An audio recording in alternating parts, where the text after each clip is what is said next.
5. A sınıf оқушысымын.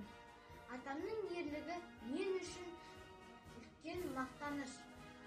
Сонау сұрғылтым жылдары біздің болашағымыз үшін, отанымыздың бостандығы мен бейбітшілігі үшін жанқиярлық ерлік көрсеткен. Қазақстандықтардың қатарында менің үлкен нағашы атамды ажалмен арпалысып, кеудесі оққа тосты. Ұлы жеңіске биыл 75 жыл болады. Атамның жеңісі біздің де жеңісіміз.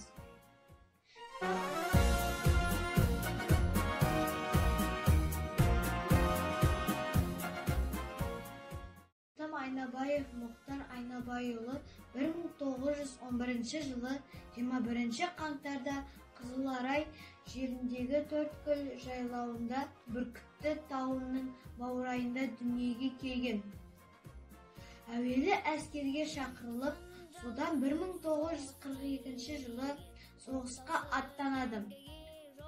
Ұлы Отан соғысының отты күндері Украин майданында шайқасып, 175 танкистер, жаяу атқыштар полкінде болып және көптеген қалаларды азат етуге қатысқан.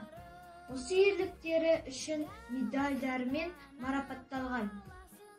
Соғыстан елге қайтып адам мен әжем отбасы құрып, 10 бала тәрбиелеп өсірген.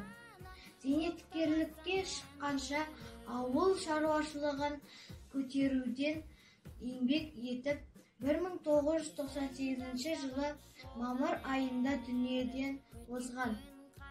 Ешкім де, ештеңе де ұмытылмайды.